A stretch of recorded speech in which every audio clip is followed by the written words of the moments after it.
Hey, by the way, tonight's game, New York wins that outright.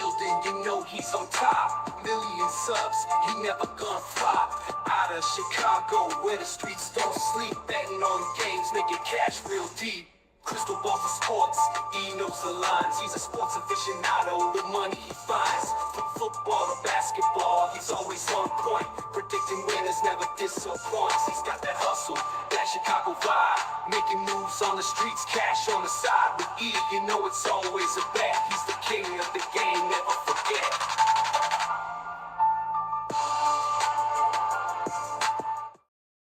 Hello and welcome to the Etoft21 Sports Show for February 17th. How is everyone doing? My name is Erik. I'm the man behind Etoft21 Sports. Absolutely loaded episode for you today.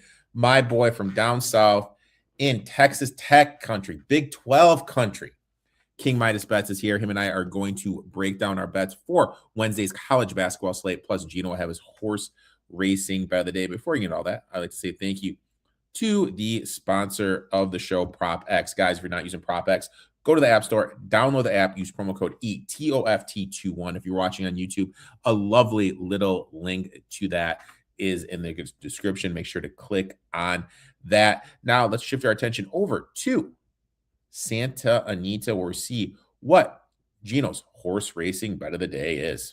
The Pick 6 carryover on Friday at Santa Anita. So let's take a look at one of the races in the Pick 6 sequence for our best bet. We're going to go to race number 9. And I'm going to look at the number one smoking dude. I mean, this horse has been very good sprinting on the dirt. Eliminate that last race, tried the turf. Look at the last 3 races before that, a couple victories and a runner-up effort. What I like is that there's a horse who can sit close, who can also come from off the pace a little bit and finish. But I think in this race, there's not a lot of early speed. I think he's going to be pretty close to it here early on. One smoking dude is 8-1 on the morning line. I actually think that was a high. So if he is anything in the 5-1 range, that's a fair price. And we'll make sure to use him in the Pick 6 and any of those late exotics that you're playing. Tune in each and every week for the best information in sports right here with Erik. Make sure to give my boy Gino a follow at It's Me Gino B. Now let's welcome the man, the myth, the legend, all the way from down south, King Midas Bets to the show. King, how you doing today, my friend? Doing good. Glad to be back. And it's basketball time, my favorite time of year. It's basketball time. Okay, so look, we got a comment about starting late. Yes, we started late because you know why? We're grinding out Vatek here. We're sweating one, guys. Let us sweat. Vatek here's the thing. I just didn't want OT. I just did not want OT. We're getting 8.5 points. No OT. 8.5. Did not want OT. I will say this though. Vatek did have a layup to win it. Could have called the foul, missed the putback. But hey, good teams win, great teams cover, and Vatek lives on the fucking bubble, baby. Love it. So we are, what is up, Roar? Hi, how are you doing? MSU belt to ass. Yeah, my boys over down at State. War. Not even close. Not even close. Some ass. What is up, my friend? Thanks for tuning in. So we're here to talk a little basketball. Obviously, a loaded slate of college hoops. Some great games over the weekend. I am really interested to hear what your feedback, but takeaway from the weekend is, my friend. Yeah, absolutely. The top of the Big 12 between Iowa State, Houston, Arizona is really, really entertaining, and Kansas, and they all play each other a ton coming down the stretch. So we just watched a great game between Houston and Iowa State last night. Iowa State got the close win at home. But I got the feeling watching that game, Houston absolutely could have won the game. Yeah. I got the feeling that those two teams playing as well as they were playing could have beat just about every team in the country other than maybe 2 or 3. So I'm just going to really encourage everybody to tune into Big 12 basketball coming down the stretch because it's going to be really, really good. I have a friend who has a future on Arizona to win the league, and it's just a crazy sweat on that. And then One little comment on that. I mean, the Big 12 has been a great basketball conference over the last 10 years or so. I feel like we did see the SEC come up for a little bit. I mean, they had one of the best conferences in the history of the sport, either last year or the year before. And you know how we were seeing football kind of shift away from the SEC more towards the Big Ten? And a lot of people are saying that's because of NIL money. All these big northern schools with a lot of grads in big markets where they make a bunch of money and throw it at NIL makes me wonder if we're seeing the same thing in basketball now. Yeah. Maybe, maybe not. I don't know. But I mean, I kind of feel that with no ma and pa giving stuff under the table at the, you know what I mean? Oh yeah. It's a lot more, I don't want to, a lot more friendly, a lot more competitive. You know what I mean? Like a lot more teams can do it. I mean, well, hell, you look what Texas, now that everybody can pay players, then it's a, you look what Texas Tech was able to do during the football season. I mean, how much money, Jesus Christ, how much money did they drop, dude? I mean, they dropped an absorbent amount of money down to them. So, yeah, I agree 100% with what you're saying. My takeaway kind of has to do with that. I love Texas Tech Red Raiders. I want it to be clear. I have a future on them to win it all, but I do have one concern. It's their depth. They really only go 8 deep. And when you really look at it, 6 guys play meaningful minutes. The 7 and 8 guy play about 12 minutes and less a game. 5 players are averaging over 28 minutes per game. Atwell, Anderson, Toppin, all averaging over 34 minutes a game. And that's where my worry comes from. If Atwell, Anderson, or Toppin get in foul trouble, Texas Tech comes off a physical game, then they have one of those, that quick turnaround, especially against a team that pushes the pace. I think they're going to really lack the depth, and their lack of legs is going to show up. Don't get me wrong. I love their big 3, Anderson, Toppin, Atwell. I take that trio pretty much against any top 3 in the country. Talents-wise, toughness-wise, they're elite. But in a tournament setting, short rest, quick turnarounds, thin rotations, all that worry me. And because of that, as much as it pains me to say this, I am going to be looking to fade Texas Tech probably in their second game. You know what I mean? Not their first, but that second game. Like hypothetically, let's say they play like a St. John's. You know what I mean? And then that next game after that, they play like early on a team what's a team that likes to get up and down? I'm just thinking off the top of my head, a Texas A&M. Mm-hmm. That next game, that's going to be the game I look to kind of fade them, dude. That's the game I'm worried about. Makes sense. Might have some dead legs after that up and down game. If Toppin's able to get what he got against Arizona, against Houston, even against Kansas, I mean, he's going to get it against anything. Oh, no doubt. It's just going to be a battle of attrition for them, though, over time. And I do like Tech. I went to school there for one whole semester and bounced, but it was Bob Knight's first year in Lubbock. It was went to almost every home game. Crowds were insane. It was a lot of fun. Oh, dude, that's got to be something, dude. It was fun. So, look, you know, this is supposed to be a gambling show. And, you know, I try to keep it a gambling show. Now and then I'll open up to my crazy personal life. It's scary. And I'm going to share a little tale. You know, big guy, you know, was dating somebody. We broke it off. Took a month to myself. Did Whole30, lost 23 pounds. Nice. And I was like, you know what? Time to get back in the game. You know, did a little swiping on the Bumble. Matched with a lovely young lady. Oh my God, dude. Like the shit that this girl was saying, dude, when we were out on the date, it was the longest 43 minutes of my life. Damn, you had that down to the minute. Now, here are just some of the highlights. Okay. The earth is flat and there's an ice dome over the earth. And Musk is trying to shoot the starlight. Is that what it's called? Like this little Starlink. He's trying to shoot it through the ice dome. That was a talking point. Zac Efron and Megan Fox are the same person. That was a talking point. Teddy Roosevelt, Robin Williams, same person. And she didn't even save this for the second date? I mean, actors and actresses are guardian angels. that they are because they can play many roles and they bring happiness to people. What else did she say? Dude, you got to go on a second date and wear a GoPro or like meta Like, glasses. she told me that The people need this. Escape the Matrix, okay? And that her purpose is to let other people know about the Matrix.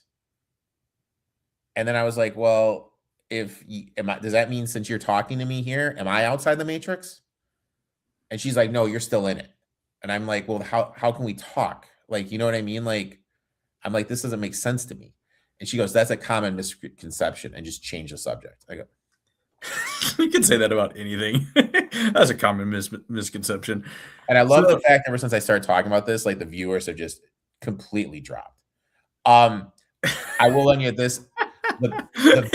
People don't want this. Come on, stick around for the free bangers, guys. The best part of this, dude, was this. Okay, at the beginning, like, we're talking and everything, and I go, I really like your boots. Okay. She replies, yeah, I get that a lot. Usually the first thing people see about me. Personally, though, I feel, I'm only 4'11". I feel I need to get a reduction. I feel they're too big for my size. My daughter tells me I shouldn't get a reduction. And I'm looking at her go, like, she talked for like 8 minutes about getting a boob reduction. And I look at her, I go, I was talking about your boots. And she goes, oh, I'm sorry. Like, that was the highlight of the date, dude. And then after my 46 minutes of hell, she comes to me and she's like, I had a real good time. We should go out again. I didn't know what to say. So I just said, I feel like I learned a lot. I didn't know what to say, but we're done talking about adventures in dating. Let's go ahead. We need to take a gander back at how we did on last week's show before we dive into this week's bets.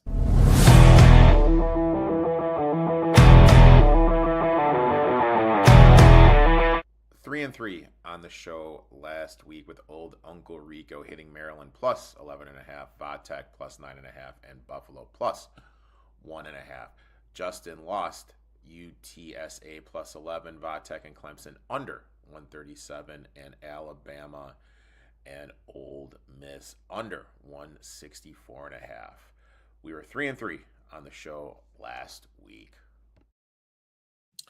Unfortunately, 3-3 gave away a little bit of the juice. Personally, though, I did hit a nice 3-team round robin parlay with those 3 dogs. So you know what? Good day for me. Little in the red for the show, but we're looking to bounce right back, and let's dive right into it. Those watching or listening for the first time, we each have 3 bets. What is your first bet, my friend? All right. Looking to stay hot this year. College basketball, my favorite sport to bet, most profitable sport. I am sitting at 71-55 on the year, up 20.5 units. First bet is Penn State -3. And don't get me wrong, Penn State is a terrible basketball team, so I'm not really betting on Penn State. I am fading Rutgers. Rutgers is even worse. They are 0-7 on the road. This is a road game for them. Rutgers 0-7 on the road. They are actually coming off a win, and what you see pretty often with really bad college basketball teams is they win a game and then just completely go off the rails the next game. It does not start a streak. It is just like they breathe a sigh of relief and go mail in the next one. Penn State, like I said, bad team, but they have a lot of close losses in there that I'm not saying they're good, but they lost to USC by 2. They lost to Washington by 3. They lost at Ohio State by 6. They lost to Michigan, very good Michigan team, by 2 points. They lost to a very good Michigan team, Michigan State team, by 4 points. The real mismatch is going to come. Penn State has a decent offense. So if you rank all teams 1 through 334, Penn State has the 137th offense. Not that bad. Rutgers defense is 318th. I mean, just about as bad as you can get. They can't cover anybody. It's really, really hard to win road games when you don't play defense, which is why they're 0-7 on the road. So I think Penn State is a pretty safe bet in this one. Little pissed because I had this one circled too, and you beat me to it. Yeah, I love it. It's first game on the board, 5 o'clock Central for people that want to, jump in on some early action. I like it. I like this one a lot. I'm personally going to be on that one as well. This one, you know what? You're going to have to shop. This one's dropping. When I first put it on the sheet, it was 5.5 down to 4.5. So we're going to say it's 4.5. I'm taking the Missouri Tigers plus 4.5. Now, look, I know laying points has been a cash cow in the SEC on the road this season, but I really like the spot to fade Vanderbilt and grab the Missouri Tigers at 4.5. Vanderbilt's coming off a dominant 13-point home win over a tough Texas A&M team. And then they got their rivals in state, the Tennessee Volunteers, on deck this weekend. Classic letdown / look ahead spot, especially traveling midweek. Meanwhile, Missouri is coming off a tough loss to Texas. This is where the matchup really stands out. The biggest weakness for the Commodores all season has been rebounding, and that's exactly where Missouri can hurt them. Per Bartolovic, over the last month, Vanderbilt rates 342nd defensive rebounding, while Missouri ranks 23rd in offensive rebounding.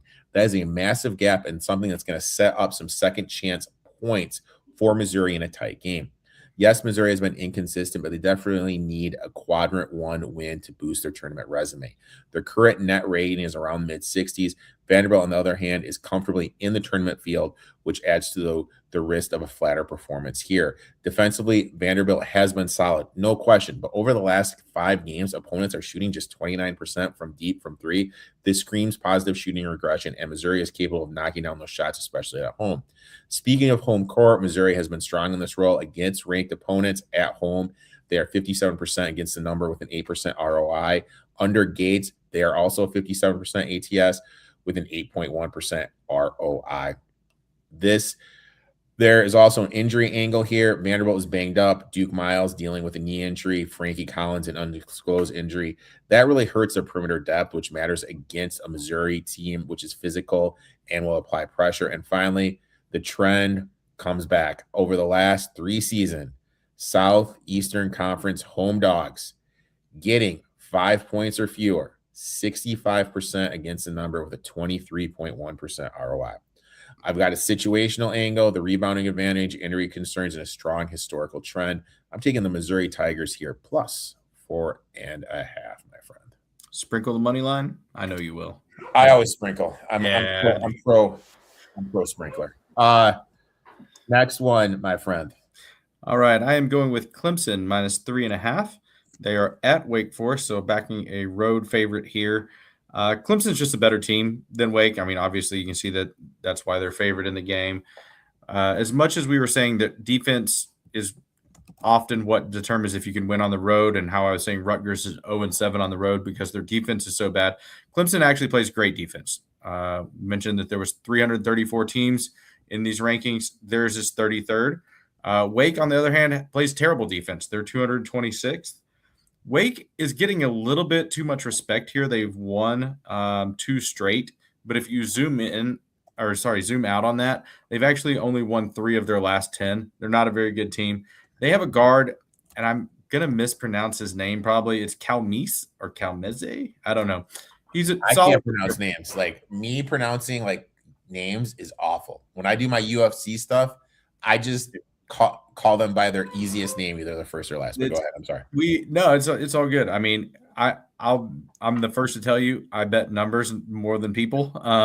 But this guy's numbers are pretty good, and he's going to be out tomorrow for Wake.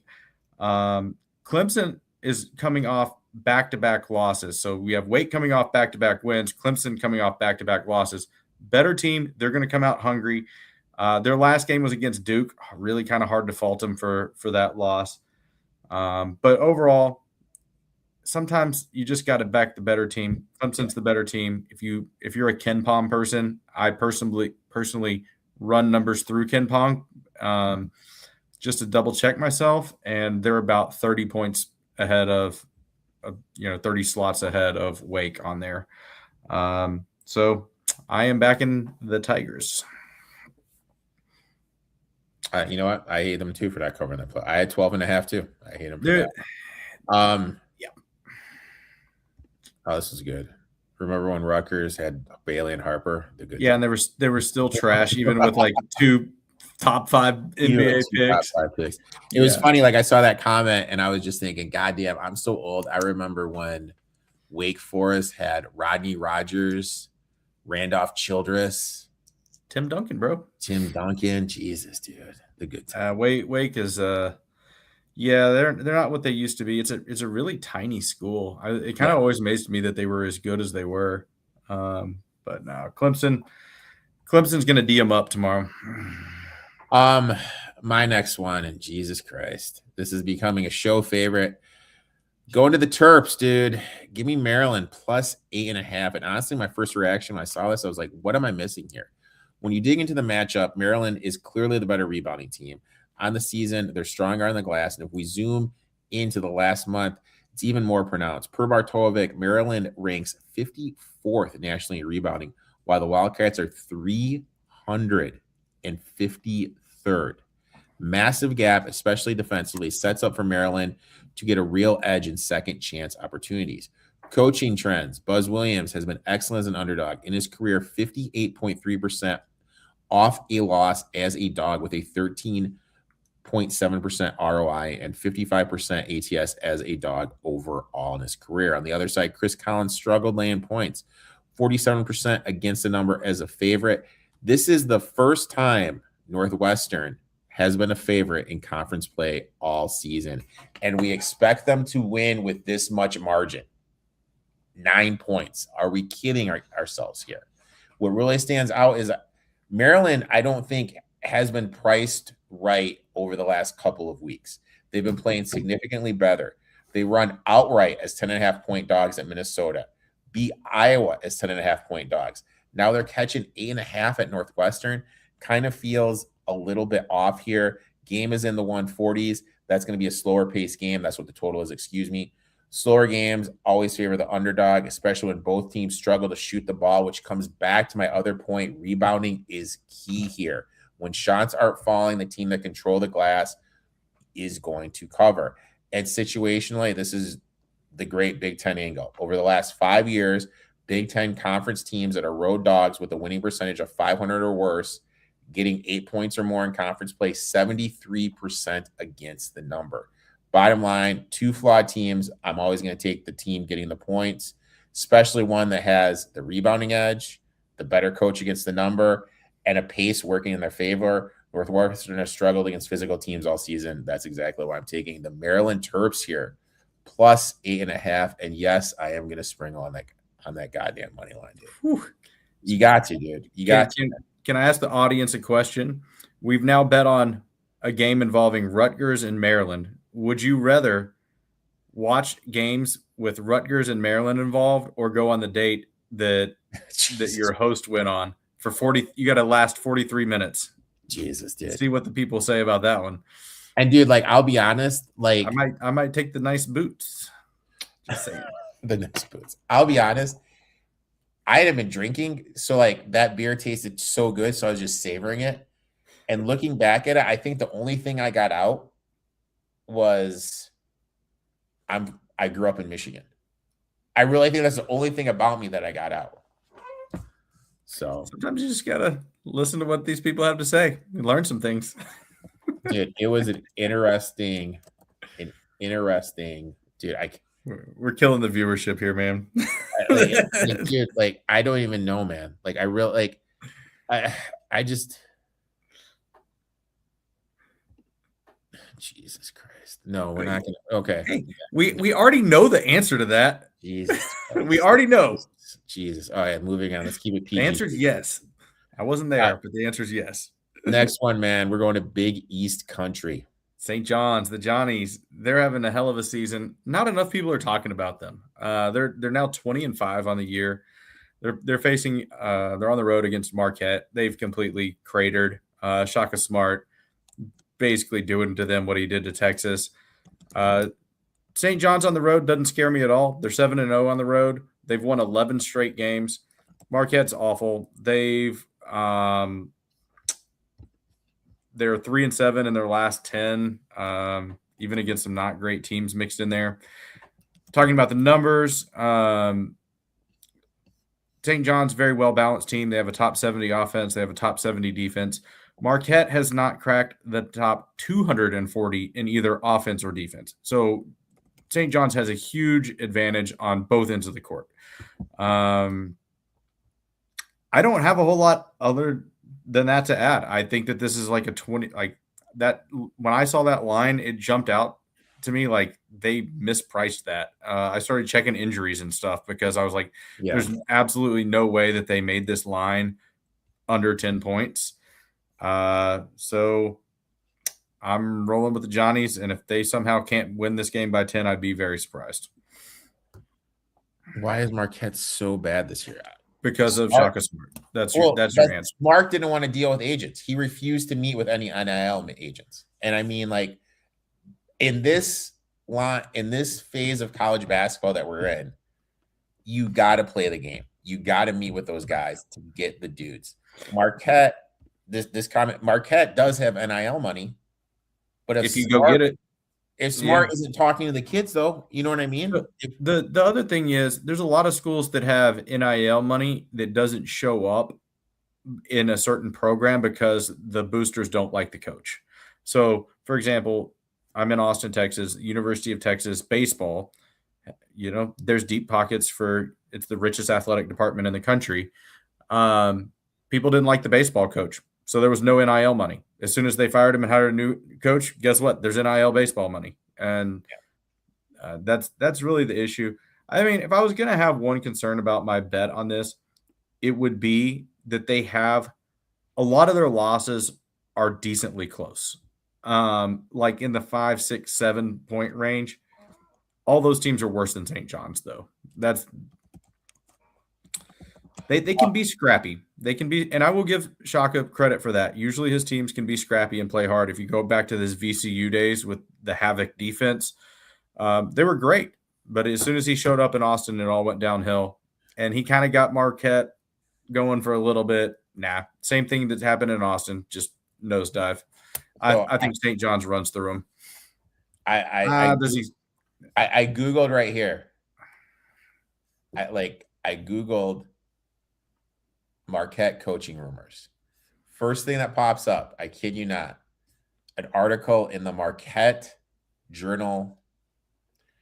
Is Marquette ready to add transfers? Shaka Smart talks involving in this days and age of college basketball.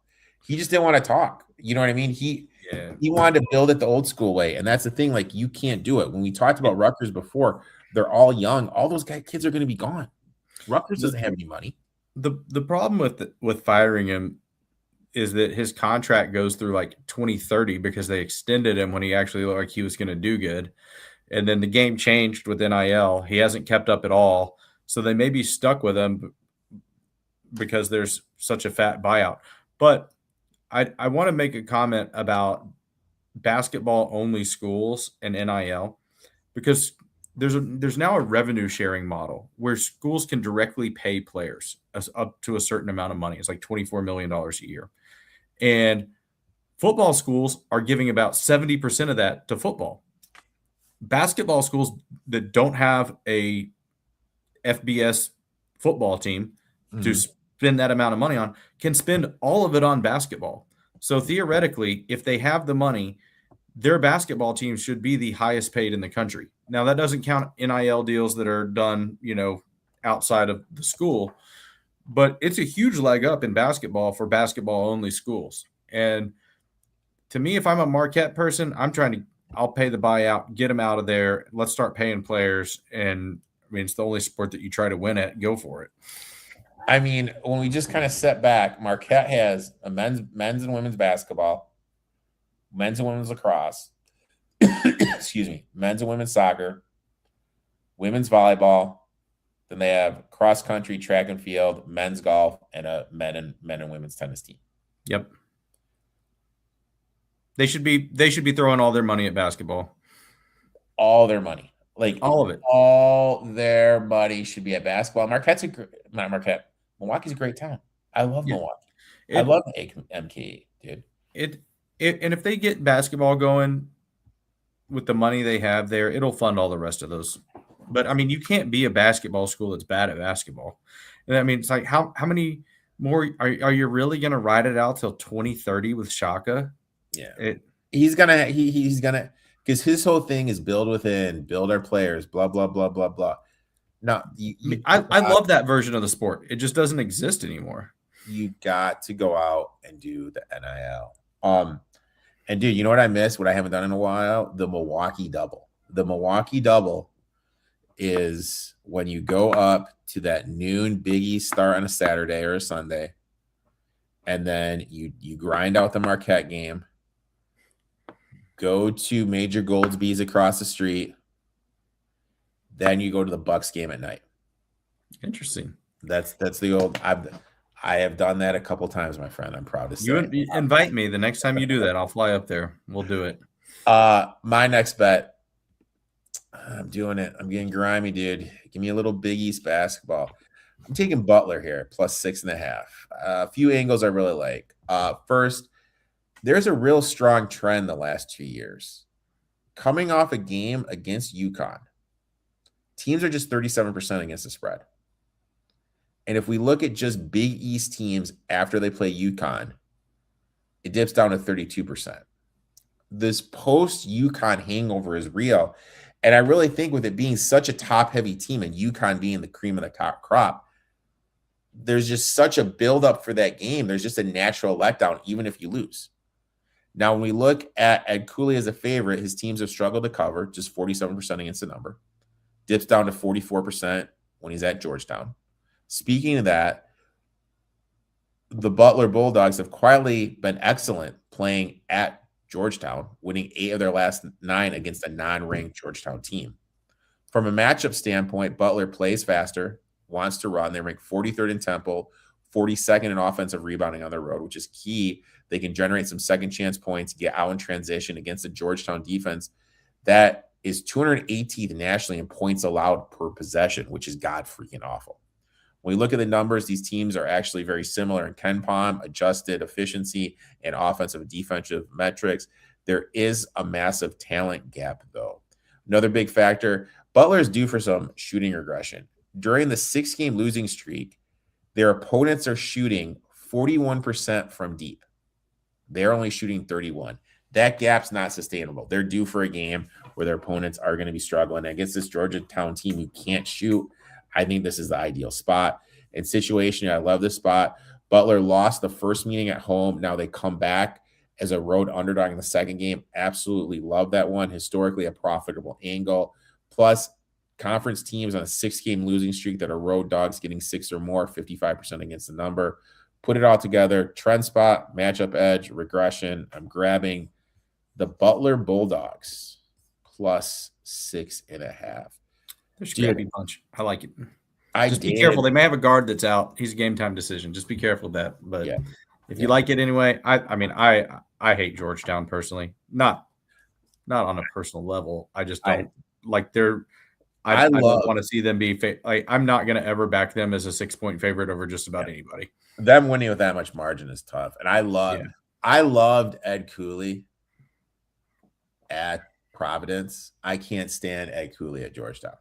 Yeah, like they're not fun to watch. Speaking of Butler, dude, I did date a girl. I'll tell you off air from Butler, dude. Conspiracy theories? Oh, dude, no, she was a dog trainer. Where are you finding this? This is a whole different live show that we need to do. Wednesday nights dating. Wednesday nights dating with Uncle Rico. God. Jeez, dude. So let's just go over the bets one more time. We got Penn State minus 3.5. Missouri plus 4.5, Clemson minus 3.5, Maryland plus 8.5, St. John's minus 9.5, and the Butler Bulldogs plus 6.5. King, I'd like to thank you for taking time out of your day, coming on, talking a little shop.